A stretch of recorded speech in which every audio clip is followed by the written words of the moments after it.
السلام علیکم ورحمۃ اللہ وبرکاتہ۔ پیارے ناظرین، آج کل کرسیوں پر بیٹھ کر نماز پڑھنے کا رواج عام ہوتا جا رہا ہے اور ہمیں اس کا علم ہی نہیں ہے کہ کن کن صورتوں میں کرسی پر یا زمین پر بیٹھ کر نماز پڑھنا جائز ہے اور کن کن صورتوں میں کرسی پر یا زمین پر بیٹھ کر نماز پڑھنا جائز نہیں ہے۔ اگر بیٹھ کر پڑھیں گے تو ہماری نماز نہیں ہوگی۔ تو ان تمام مسائل کو جاننے کے لیے اور کرسی پر بیٹھ کر نماز پڑھنے کا طریقہ کیا ہے اسے سمجھنے کے لیے اس پوری ویڈیو کو آپ ضرور سنیں۔ سب سے پہلے ایک بات ذہن نشی کر لیں کہ جو شخص معذور ہے، مجبور ہے، اس کے لیے کرسی پر یا زمین پر بیٹھ کر نماز پڑھنا جائز ہے، اور جو شخص معذور یا مجبور نہیں ہے اس کے لیے کرسی پر یا زمین پر بیٹھ کر نماز پڑھنا جائز نہیں ہے۔ اگر وہ کرسی پر یا زمین پر بیٹھ کر نماز پڑھے گا تو اس کی نماز نہیں ہوگی، اس لیے کہ قیام یعنی کھڑا ہونا، رکوع، سجدہ یہ فرائض نماز میں سے ہے۔ اب سمجھنا یہ ہے کہ معذور اور مجبور کون شخص ہے۔ تو عام طور پر دیکھا جا رہا ہے کہ لوگ گھٹنوں کے مریض ہو رہے ہیں اور گھٹنوں میں مرض اس قدر ہے کہ پیر کو فولڈ کرنا، موڑنا بہت دشوار ہے۔ اسی طرح سے کمر میں اس قدر شدید درد ہے کہ رکوع کرنے میں اور سجدہ کرنے میں بہت زیادہ تکلیف ہوتی ہے، اور ڈاکٹر نے بھی منع کر دیا ہے کہ اگر آپ جھکیں گے یا بیٹھیں گے زمین پر تو مرض زیادہ بڑھ جائے گا۔ تو ایسا شخص معذور ہے، مجبور ہے، اب وہ زمین پر یا کرسی پر بیٹھ کر نماز پڑھ سکتا ہے، کیونکہ جو شخص رکوع اور سجدہ کرنے پر قادر نہ ہو، یعنی معروف طریقے سے سنت کے مطابق رکوع سجدہ نہ کر سکتا ہو، اس پر سے قیام ساقط ہو جاتا ہے، یعنی جو قیام فرض تھا اب وہ معاف ہو گیا۔ اب وہ چاہے زمین پر بیٹھ کر نماز پڑھے یا چاہے کرسی پر بیٹھ کر نماز پڑھے، اس کے لیے جائز ہے۔ لیکن کرسی کے بنسبت زمین پر بیٹھ کر نماز پڑھنا اولا ہے، افضل ہے، مستحب ہے۔ اگرچہ زمین پر بیٹھ کر نماز پڑھنے میں پیر قبلے کی طرف پھیلانا پڑتا ہو تو زمین پر بیٹھ کر ہی نماز پڑھے اور اپنے پیر کو قبلے کی طرف پھیلا لے، یہ اس کے لیے جائز ہے اور یہی طریقہ درست ہے۔ ایک مرتبہ پھر سمجھ لیجیے کہ ایک شخص قیام کر سکتا ہو، رکوع سجدہ کر سکتا ہو، اور اس کے باوجود وہ زمین پر بیٹھ کر یا کرسی پر بیٹھ کر نماز پڑھے تو اس کی نماز نہیں ہوگی، سرے سے نماز ہوگی ہی نہیں۔ دوسری صورت یہ ہے کہ ایک شخص رکوع سجدہ کر سکتا ہے لیکن کھڑا نہیں رہ سکتا، قیام نہیں کر سکتا، تو وہ بیٹھ کر زمین پر بیٹھ جائے اور رکوع سجدہ کر کے نماز پڑھے۔ اگر وہ اشارے سے کرسی پر بیٹھ کر نماز پڑھے گا تو بھی اس کی نماز نہیں ہوگی۔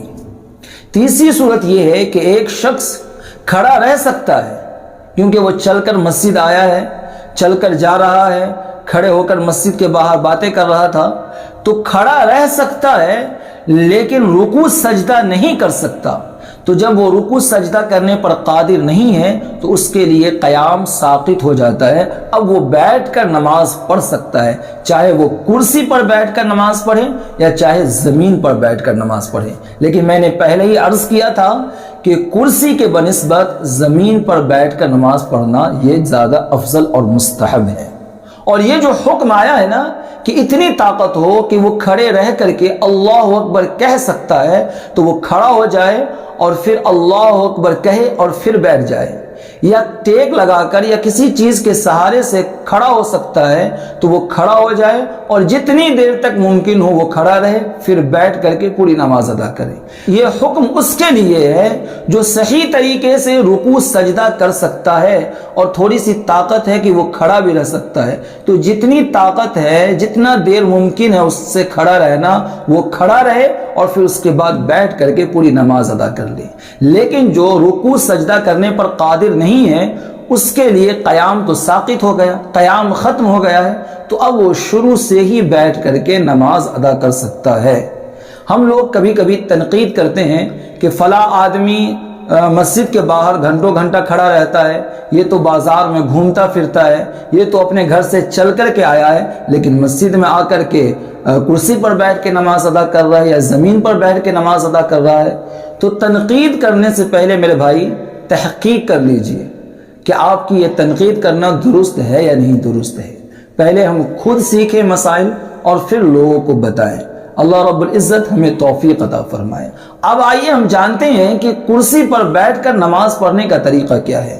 تو کرسی پر بیٹھ کر نماز پڑھنے کا طریقہ یہ ہے کہ اللہ اکبر کہہ کے ہم نیت باندھ لیں اور پھر ثنا پڑھیں، اس کے بعد توز تسمیہ، سورہ فاتحہ اور اس کے ساتھ سورہ ملائیں، جس طریقے سے نماز کے اندر جو چیزیں پڑھی جاتی ہیں وہ سب کچھ پڑھیں۔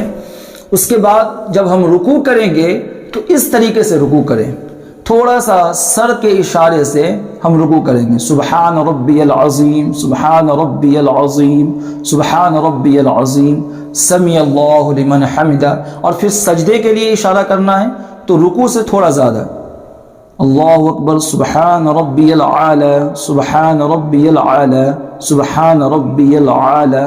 اس بات کا خیال رکھیے گا کہ جتنا ہم رکوع کے لیے جھکے ہیں اس سے زیادہ سجدے کے لیے جھکیں گے، یعنی جتنا اشارہ ہم نے رکوع کے لیے کیا ہے اس سے زیادہ اشارہ ہم سجدے کے لیے کریں گے۔ بہت سارے لوگوں کو کرسی پر بیٹھ کے نماز پڑھنے کا طریقہ نہیں معلوم ہے، تو اب وہ کیا کرتے ہیں کہ جب رکوع کرنے کی باری آتی ہے تو تھوڑا سا ہاتھ ایسا باہر نکالتے ہیں اور پھر رکوع کا اشارہ کرتے ہیں، یا تو بہت سارے لوگ اس طریقے سے ہوا میں اپنے ہاتھوں کو معلق رکھتے ہیں، یا بعض حضرات باضابطہ نماز کے لیے ٹیبل بنا رکھا ہے اور پھر سامنے ٹیبل ہوتا ہے اور اس پر وہ سجدہ کرتے ہیں۔ یہ تینوں طریقہ درست نہیں ہے۔ نہ تو ہمیں اپنے پیر سے ہاتھ کو باہر اس طریقے سے نکالنا ہے، نہ تو ہمیں ہوا میں ہاتھ کو معلق رکھنا ہے، اور نہ ٹیبل پر سر رکھ کر کے سجدہ کرنا ہے، بلکہ ہمیں اشارے سے نماز ادا کرنی ہے۔ کس طریقے سے؟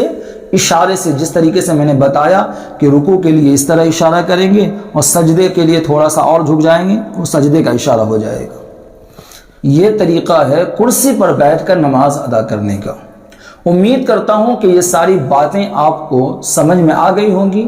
اگر سمجھ میں نہیں آئی ہے تو اس ویڈیو کو دوبارہ سنیے، صحیح طریقے سے سمجھنے کی کوشش کیجئے، اور پھر جو لوگ بیٹھ کر نماز پڑھتے ہیں یا کرسی پر نماز پڑھتے ہیں ان کو سمجھائیے، اس ویڈیو کو دکھائیے، اور جو صحیح طریقہ ہے وہ ادا کرنے کی کوشش کروائی جائے۔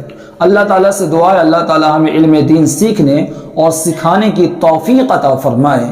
اس ویڈیو کو ثواب کی نیت سے شیئر کر دیں، اور یہ ہمارا چینل ہے قاری توقیر رضا ضیائی، اس کو سبسکرائب کر لیں تاکہ اس طرح کی ویڈیوز آپ کو وقت پر ملتی رہیں۔ اللہ حافظ، فی امان اللہ۔